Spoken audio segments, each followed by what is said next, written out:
parents raised my rent to support my golden child sister, so I left, and now they're desperate for. My parents raised my rent to support my golden child sister, so I left, and now they're desperate for me to come back. I'm Alex, 22 years old, and honestly, this isn't something I usually do, airing out personal stuff online, but I feel like I need to get this out of my system. Maybe putting it into words and hearing from people who don't know me or my family can give me some clarity. A little backstory to start. I'm currently in college studying software design. I've been passionate about coding and technology for as long as I can remember, and my ultimate dream is to start my own company someday. To make that happen, I've been balancing college classes with a part-time job as a junior developer. It's not easy, but the pay is decent, and it helps me cover my tuition, bills, and basic expenses. Plus, I'm trying to save up for the future, because let's be real, the tech world isn't exactly forgiving if you're not ready to hustle. Since my college is just a short commute from my parents' house, I figured living at home was the most practical option. It meant saving on rent and transportation, which is a huge deal when you're a broke college student. But I made sure to contribute. I wasn't about to mooch off my parents, even if they probably wouldn't have let me get away with it. Every month, I paid them $550 to cover my share of rent and household expenses, an amount I thought was fair, considering it was close to what I'd pay if I rented a room with roommates. At first, it worked out okay, or at least as okay as things could be, given my family dynamic. I need to mention that my relationship with my parents has always been a little strained. They have a favorite child, and spoiler alert, it's not me. My older sister Rachel is the golden child. She's 23, married, and has 2 kids. Growing up, Rachel was the one who always managed to be at the center of every problem. Skipping school, getting caught drinking, breaking curfews, you name it, she probably did it. But no matter what trouble she got into, my parents always stood by her. Meanwhile, I've spent my life trying to do the right thing. I follow the rules, work hard, stay out of trouble, and yet I've never felt like I've earned the same level of support or attention from my parents. It's not a jealousy thing. It's just exhausting to feel like your efforts are invisible. About a year ago, Rachel moved out with her husband and kids. She and her husband borrowed money from both sets of parents to start a business. She called it a once-in-a-lifetime opportunity in construction, and even bought a house to go with the whole successful entrepreneur vibe. I was skeptical, but I didn't say anything. If she was finally going to take responsibility for herself, great. Fast forward to now, and, surprise, it didn't work out. Rachel showed up at my parents' house with her entire family in tow, claiming they just needed a place to stay until her business's big payout came through. And when I say big payout, I mean she's talking about $1 million. She's promising my parents the world, mansions in luxury neighborhoods, vacations, you name it, and my parents are eating it up. They believe every word. Here's where it gets ridiculous. While Rachel, her husband, and her kids live rent-free, I'm still expected to pay my $550 every month. Rachel? She contributes nothing, not a penny. My parents don't seem to care. They're so caught up in Rachel's promises of wealth that they've completely ignored how much she's taking advantage of everyone around her. The house has become a circus. Rachel's toddlers are adorable, but they're toddlers. They're loud, messy, and constantly underfoot. The living room is now their playground, covered in toys, and I can't find a moment of peace. Even when I retreat to my room to work, they burst in, and Rachel just laughs it off like it's the funniest thing in the world. Her husband isn't much better. He leaves dirty dishes in the sink, piles of laundry in the hallway, and acts like basic cleaning is someone else's job. What really grates on me is the way Rachel and her husband act like they own the place. They've taken over the kitchen, and anytime I ask for a turn to cook, they throw out these passive-aggressive comments about how family shares everything. Except, apparently, that doesn't include sharing the responsibility of paying bills. I tried talking to my parents about it. My mom just told me I needed to be more understanding because Rachel is going through a tough time. When I asked if Rachel was going to start contributing to rent or groceries, my mom got defensive and said I shouldn't bring it up again. I've thought about moving out, but it feels unfair. Why should I have to uproot my life because Rachel refuses to take responsibility? Rent is expensive, and even though I make decent money at my part-time job, it's not enough to comfortably cover rent, tuition, bills, and savings. On top of that, moving out feels like admitting defeat. Why should I be the one to leave when I've done nothing wrong? I feel like a stranger in my own home. My hard work and efforts mean nothing to my parents compared to Rachel's empty promises. They're living in some fantasy where she's this self-made millionaire, and I'm just the one footing the bill while they wait for her big payday. I don't know what to do anymore. Am I wrong for feeling this way? Should I suck it up and keep paying to avoid more conflict? Or am I right to think this is completely unfair? I'm not someone who likes confrontation, but this situation is pushing me to my breaking point. If anyone has been through something similar, I'd love to hear how you handled it. Thanks for reading. I'll post an update when I figure out what to do next. Update 1. Hey everyone, it's Alex again. So, like I mentioned in my first post, I've been trying to figure out how to navigate this mess with my family. Things were already on edge, but lately, it feels like the tension has gone from uncomfortable to completely unbearable. Honestly, I don't even know where to start because it has all been such a roller coaster. Last week, my mom came into my room. At first, it seemed like she was just checking in, acting casual, but I could tell something was on her mind. She opened with some small talk, asked me how work was going, the kind of stuff she rarely bothers with unless she has an ulterior motive. Sure enough, after a few minutes of pretending everything was normal, she pivoted. She said something along the lines of, "You know, Alex, since Rachel and her family are staying with us now, the household expenses have gone up quite a bit." As soon as those words came out of her mouth, I could feel where the conversation was headed, but I stayed quiet and let her keep talking. Then she dropped the bomb. She said, "We're going to need you to pitch in a bit more to help cover everything." I just stared at her, stunned. I mean, I've been contributing my share, actually more than my share, for years now. I've never once asked for special treatment or even complained about what I was paying. And now she was asking for more? Meanwhile, Rachel and her husband have been freeloading, contributing absolutely nothing, and taking over the house like it's theirs.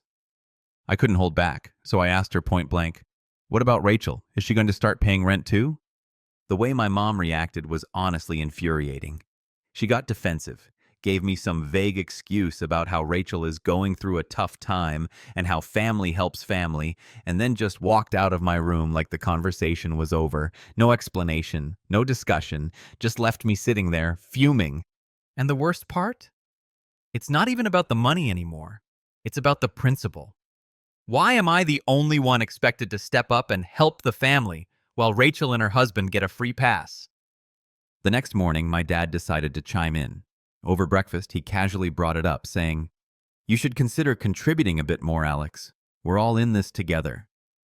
He said it like it was no big deal, like I hadn't been pulling more than my weight all along. I tried to explain my side, to tell him that I'm already stretched thin between tuition bills and trying to save for my future. But he cut me off before I could even finish. He just stood up, said, "Think about it," and walked away. I glanced over at Rachel, hoping she might at least acknowledge the situation, but she didn't even look at me. She just kept eating like nothing had happened. That night, after I got home from work, I decided to confront my mom again. I told her straight up that I couldn't afford to pay more than I already was. I explained how tight things were for me and how I've been doing everything I can to stay afloat. But she didn't want to hear it. Instead, she started going on about how I needed to make sacrifices for the family, and how Rachel has kids to take care of. Like, yes, I get it, she has kids, but she's also an adult with a husband. Why is it suddenly my job to support their family? Since that conversation, my parents have barely spoken to me. When they do, it's just passive-aggressive comments about how I'm not being a team player or how I'm letting the family down. Rachel, of course, hasn't said a word. She just sits back, letting me take all the heat while she continues to live rent-free. Her husband has been just as bad. He started making snide remarks like, "Must be nice to have so much money saved up," or, "I wish we had the luxury of focusing on ourselves like you do." It took everything in me not to laugh the first time he said that. Luxury? Are you kidding me? I've been working my ass off to save every penny while he and Rachel contribute absolutely nothing. What stings the most is how little my parents seem to care about everything I've done for them. I've been working hard, staying out of trouble, and paying my way without ever asking for anything in return. But none of that seems to matter. Meanwhile, Rachel screws up constantly, and they bend over backward to support her. No matter what I do, I'll never measure up to her in their eyes. The breaking point came a few days ago. I was in my room trying to study when my mom barged in without even knocking. She walked into my room with a toddler bed in hand and casually announced, "We're going to set this up in here for the kids. They need more space." No discussion, no warning, just a decision she had already made for me. I was completely stunned. My room is the one place in this entire house that is supposed to be mine. It's not just a room. It's my sanctuary, my escape from all the chaos Rachel and her kids bring. And now, she's trying to turn it into a daycare. I couldn't believe the audacity. "You can't just decide to take over my room," I said, barely able to keep my voice calm. "This is my space." She rolled her eyes at me like I was the one being unreasonable. "Don't be so dramatic, Alex. It's not a big deal," she said, with the dismissiveness only Rachel could pull off. As if her kids' toys and a bed shoved into my already cramped space wouldn't completely change the dynamic of my room. But I wasn't about to back down. I stood firm, refusing to let her bulldoze over me yet again. Eventually, she stormed out, muttering under her breath about how selfish I was. I could only imagine the story she was spinning in her head. That I was this cold-hearted sibling, unwilling to help the family. The next day, things went from bad to worse. I came home from work, exhausted and just wanting to decompress, only to find Rachel's husband rifling through the drawers of my desk. My desk. My personal space. "What are you doing?" I asked, startled and annoyed. He looked up, flashing me this smug smile and said, "Oh, I was just looking for a pen." "A pen?" Seriously? There's an entire drawer full of pens in the kitchen, but instead of going there, he decided to invade my space. It wasn't just about the pen, it was the principle of the thing. The complete disregard for my boundaries. I felt so violated. When I confronted Rachel about it later, hoping for at least a shred of understanding, she just brushed it off. "He didn't mean anything by it," she said with a wave of her hand, as if that excused everything. I tried to let it go. I really did. But then, later that night, I overheard her talking to my parents in hushed tones. I wasn't trying to eavesdrop, but when I heard my name, I froze. She was telling them how I needed to step up and be more supportive of the family. She painted this picture of me as some selfish, ungrateful kid who refused to help out, conveniently leaving out all the ways I've bent over backward to accommodate her. That was the moment my blood boiled. It was bad enough that she was freeloading off my parents and me, but now she was trying to guilt-trip me into giving up even more of my space, my money, my peace of mind, for her. It was like a switch flipped in my head. I realized I couldn't keep doing this anymore. For years, I've tried to be the good kid. I thought if I worked hard enough, if I was kind enough, if I gave enough, my parents would finally see my worth. But that night, I finally accepted the harsh truth. It's never going to happen. No matter how much I succeed or how much Rachel messes up, they'll always choose her. They always have. So, that night, I started looking at apartments. It wasn't an easy decision. I don't have a lot of money, and I know moving out is going to make things even more tense with my family. But staying here feels like suffocating. I'm tired of being treated like a second-class citizen in my own home. If my parents want to keep putting Rachel on a pedestal, that's their choice. But they'll have to do it without my help. I haven't told them yet, but I've started packing my things little by little. I don't know how they're going to react when they find out, and honestly, I don't really care anymore. For the first time in a long time, I'm putting myself first. I just want to get out of here, to start living my own life on my own terms. Thanks for reading this, everyone. I'll update you when I know what happens next. Wish me luck. I think I'm going to need it. Update 2. Hey, everyone. It's Alex again. Things have been pretty insane since my last update, but I'm finally starting to see a glimmer of hope at the end of this very long, frustrating tunnel. If you've been following along, you already know the situation with my parents and Rachel has been less than ideal. After a lot of sleepless nights and internal debates, I've made a decision. I'm moving out. It's not going to be easy, and honestly, it feels a bit like I'm trying to tiptoe through a minefield. But staying here? That's just not an option anymore. Let me give you a full breakdown of how I'm planning to pull this off without setting my entire relationship with my family on fire.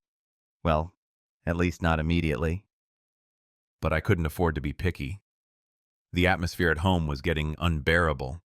My mom kept making these not-so-subtle comments about how tight money was and how We all need to make sacrifices. Meanwhile, Rachel and her husband were busy acting like the house was some kind of luxury Airbnb, complete with zero regard for anyone else. It was getting harder and harder to bite my tongue, and I knew I was on the verge of snapping. Just when I was about to give up hope, a friend of a friend came through for me. They connected me with a guy named Jake, who had just rented a small two-bedroom apartment and was looking for a roommate to help with rent and bills. I was hesitant at first. I mean, moving in with a complete stranger has all kinds of potential for disaster. But desperation has a way of making you more open-minded. When I met Jake, he seemed pretty chill. He's one of those laid-back types who doesn't seem to get worked up about much, which was a refreshing change from the chaos I was used to. The apartment itself was nothing fancy. Think bare-bones kitchen, shared bathroom, and just enough space for two people to exist without constantly tripping over each other. But it was clean, affordable, and the best part? It was a solid 20-minute walk from campus and far enough from my parents' house that surprise visits would be pretty unlikely. We hashed out the details and Jake agreed to let me move in.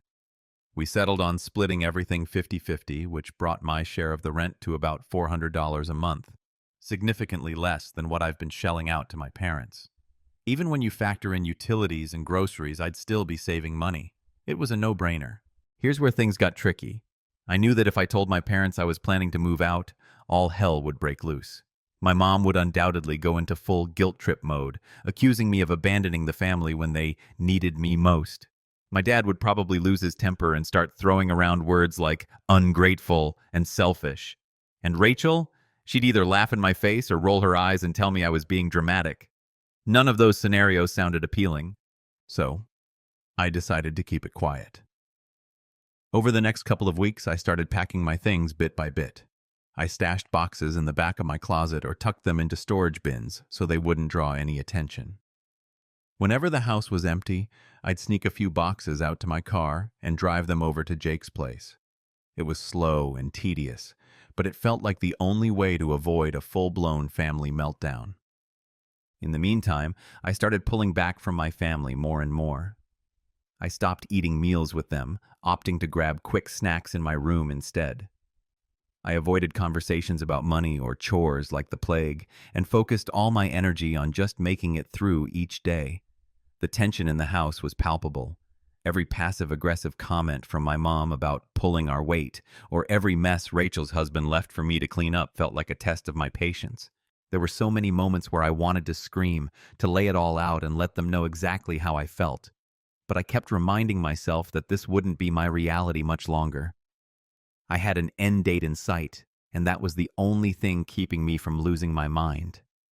The hardest part, though, was staying calm around the kids.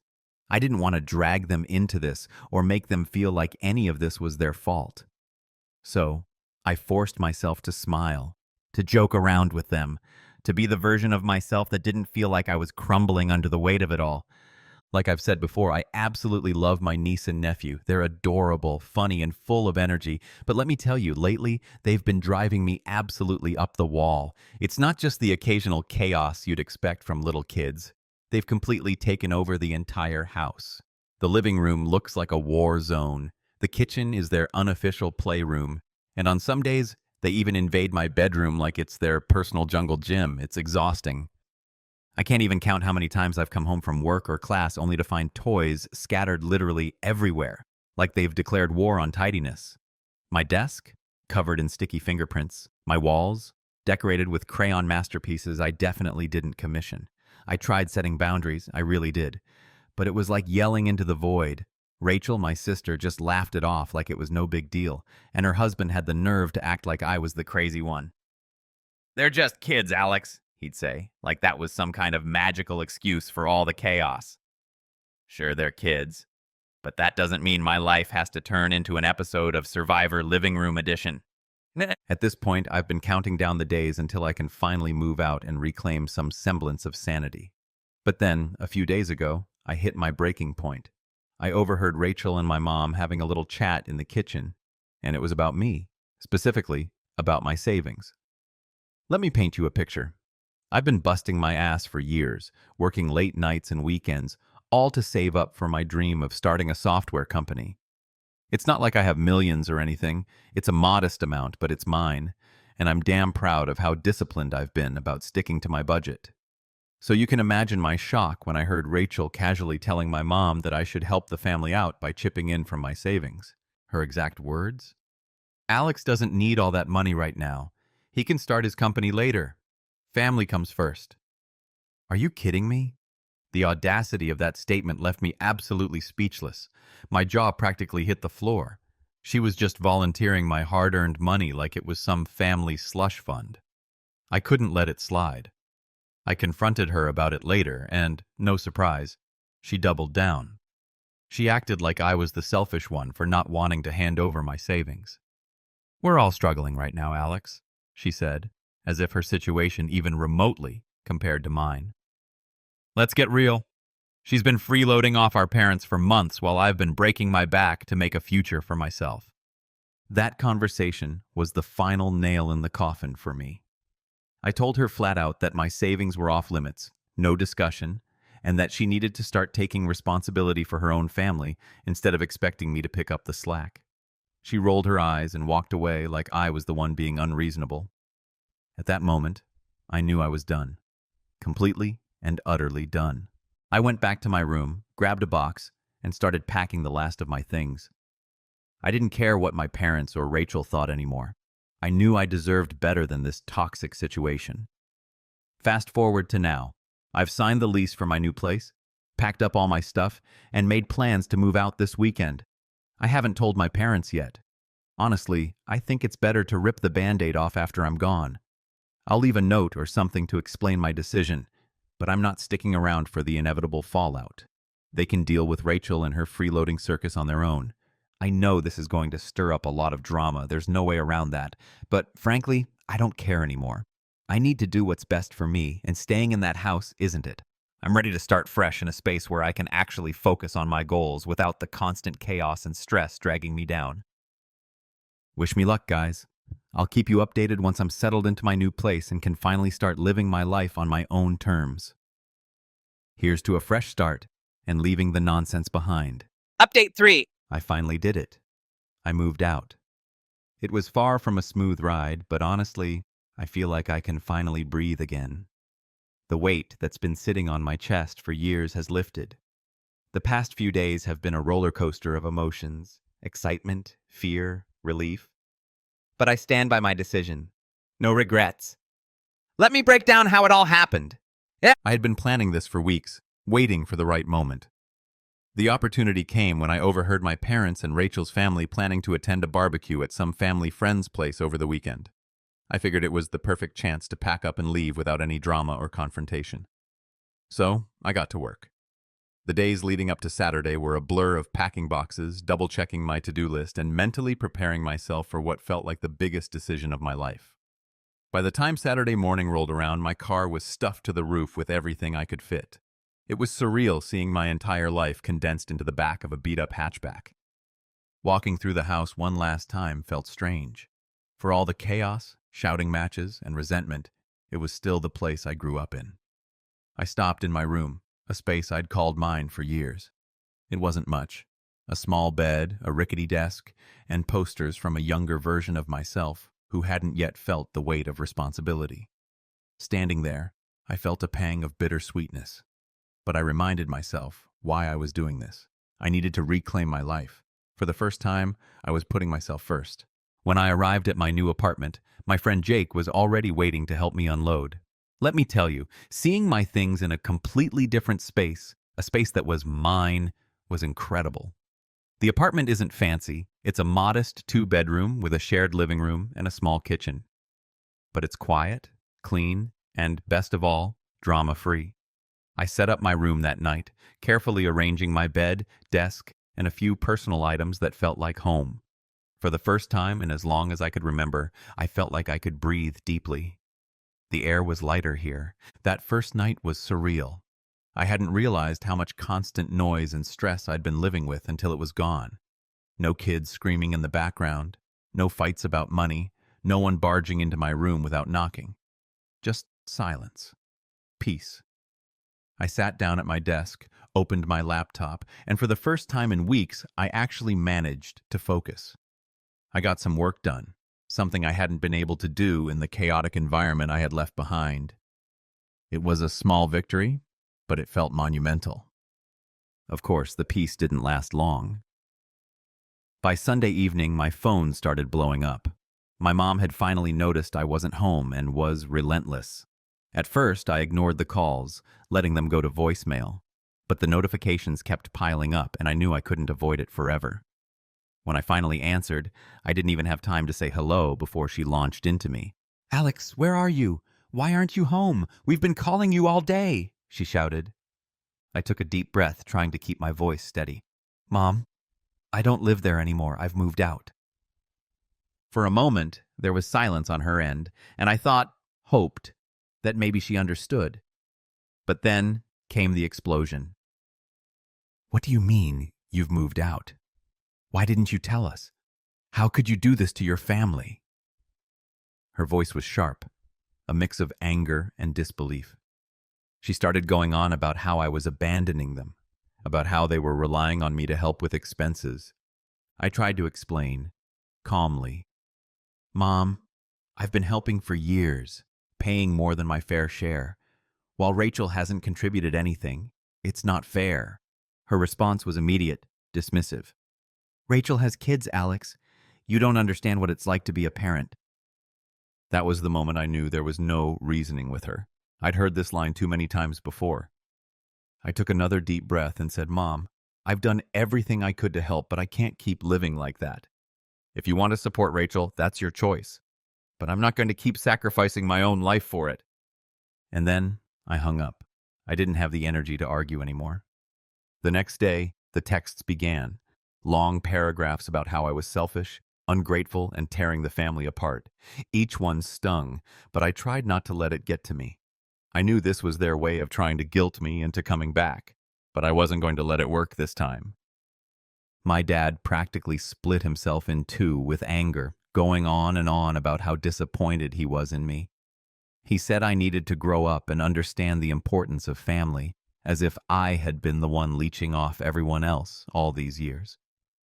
Rachel, in her usual dramatic fashion, stormed out of the house, only to text me minutes later with, "Wow, way to screw over Mom and Dad when they need you most. Real mature."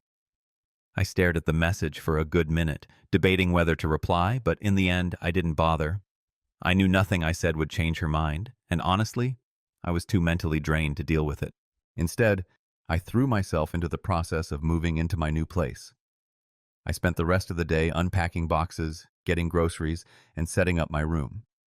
For the first time in years, I felt like I had control over my life, like I was finally steering my own ship instead of being a passenger in someone else's sinking one. A few days went by and then my mom called. At first, I thought it would just be another yelling match, but this time her tone was different. She sounded more desperate than angry, like she was on the verge of crying. She started unloading about how hard things had been since I left. She told me they were struggling to pay bills, that Rachel's kids were upset I wasn't around anymore, and then she pulled the classic guilt trip. "We've always supported you, Alex. Is this how you repay us?" I sat there holding the phone, my jaw tightening as I listened. I knew this was coming. It always comes to this with my family. But this time, I wasn't going to cave. I took a deep breath and said, "Mom, I love you, but I've been supporting myself for years. I've been paying rent, working full-time, and saving for my future while Rachel hasn't contributed anything. I can't keep putting my life on hold to clean up her messes. It's not fair." She didn't take it well. She started crying, telling me she didn't know how they were going to manage without me. I could feel the guilt creeping in, but I held my ground. I told her firmly that I wasn't coming back, and that it was time for them to figure things out with Rachel. She hung up on me, and honestly, I haven't heard from her since. Rachel, however, hasn't stopped pestering me.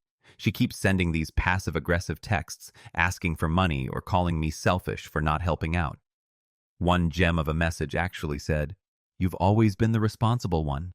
Why can't you just step up and help your family?" I almost laughed when I read that. The audacity of this woman to act like it's my responsibility to keep everything together while she coasts through life doing nothing. But despite all the drama, I feel like I finally made the right choice. My new apartment is quiet, my roommate is chill, and for the first time in what feels like forever, I can actually focus on my studies and work without being dragged into other people's chaos. It hasn't been easy cutting ties with my family, and I'd be lying if I said I don't miss them sometimes. But I've come to realize that I can't keep sacrificing my own happiness and future for people who don't appreciate me. So, yeah, that's where I'm at right now. I don't know what the future holds, but for the first time in a long time, I feel hopeful. It hasn't been easy cutting ties with my family, and I'd be lying if I said I don't miss them sometimes. But I've come to realize that I can't keep sacrificing my own happiness and future for people who don't appreciate me. So, yeah, that's where I'm at right now. I don't know what the future holds, but for the first time in a long time, I feel hopeful. Final update. Hey, everyone. It's Alex again, and this is likely going to be my last update. I never expected to be here, writing to you all about something that has so profoundly changed my life, but here we are. It has been a couple of weeks since I packed up my things and left the house, and honestly, I feel like an entirely different person. The fallout from my decision? Well, it has been messy, very messy to be honest. But it has also been eye-opening. For the first time in what feels like forever, I am beginning to see who I truly am when I am not trying to live up to everyone else's expectations. Let's dive into it. First, my mom. Her reaction has been consistent, to say the least. After her initial meltdown, the screaming, the tears, the "why are you doing this to us" theatrics, she seamlessly shifted gears into guilt-tripping overdrive.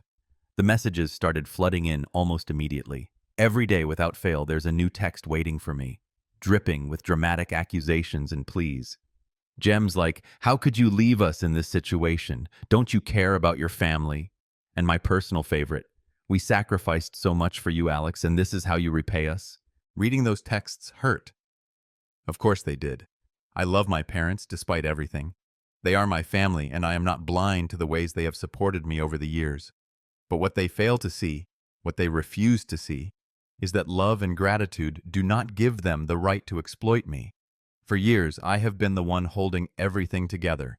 I paid my share, cleaned up their messes, and sacrificed my own needs over and over again, all while Rachel skated by without lifting a finger. Enough is enough. Now, my dad. I thought maybe, just maybe, he would approach the situation with a shred of practicality. Boy, was I wrong. A few days after I moved out, he called me. The conversation was draining, to put it mildly.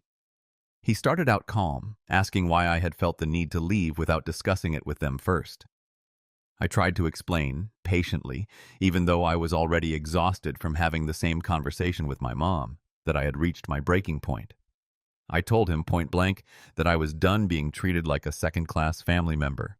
I reminded him that I had been paying rent for years, doing my part and more, while Rachel contributed absolutely nothing. His response? "Alex, you need to understand that Rachel is in a tough spot. She is trying to get her life together. And as her brother, it is your responsibility to support her. Family sticks together." I could not believe what I was hearing. I told him, as calmly as I could manage, "Dad, Rachel has been in a tough spot her entire life because you and Mom have never held her accountable for anything. I am done cleaning up her messes. If you want to keep enabling her, that is your choice. But I am not going to be part of it anymore." Let's just say that did not go over well. He accused me of being selfish, of abandoning the family, and this one stung the most, of turning my back on Rachel's kids. That accusation cut deep because I do care about my niece and nephew. They are just kids. None of this is their fault.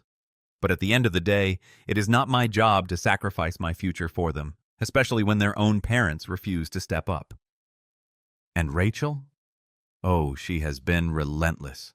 Her texts are a chaotic mix of guilt-tripping and outright demands. One moment, she is berating me for leaving Mom and Dad in the lurch, and the next, she is asking for money to get back on her feet. At one point, she sent me a novella of a message, laying out how I have always been the responsible one, and how it is my duty to help her because, and I quote, "that is what family does." I did not respond. What is the point? Rachel has spent her entire life avoiding responsibility. If she truly wants to turn things around, that is great. but she is going to have to do it without my help. On the brighter side, life in my new apartment has been nothing short of amazing. Sure, it is small, but it is mine. It is quiet. It is peaceful. For the first time in years, I feel like I can breathe. Jake, my roommate, is super laid back. We split bills and groceries evenly. No drama, no guilt trips, no unrealistic expectations. It is such a stark contrast to what I was used to that I almost did not know what to do with myself at first. But now, I am thriving. I have been able to focus on my work and studies in ways I never could before. Just last week, I finished a major project for my software design class, something I am incredibly proud of. I doubt I would have managed it if I were still stuck at home, drowning in stress. And the best part? I feel like I am finally rediscovering who I am. For so long, I was trapped in this endless cycle of trying to prove my worth to my parents, clinging to the hope that if I worked hard enough or gave enough, they would finally see me as equal to Rachel. But now I see the truth. Their favoritism says far more about them than it ever did about me. I do not need their approval to live my life or chase my dreams. For now, I have decided to go low contact with my family. I check in with my mom occasionally to let her know I am okay, but I keep the conversations short and steer clear of any topics that might lead to guilt trips or arguments. It is not perfect, but it is what I need to maintain my sanity. Maybe one day things will change. Maybe they will not. Either way, I am finally learning to prioritize myself. So, what is next for me? I am going to keep working toward my dream of starting my own software company. I do not know how long it will take or what challenges lie ahead, but for the first time in a long time, I feel hopeful. Without the constant weight of my family dragging me down, I genuinely believe that anything is possible. To everyone who has followed my story and offered support, thank you. Your encouragement has been a lifeline. If you are in a similar situation, please know this. You are not alone. And it is okay to stand up for yourself. You deserve respect. Sometimes, the best thing you can do is walk away. This is Alex, signing off. Here is to new beginnings.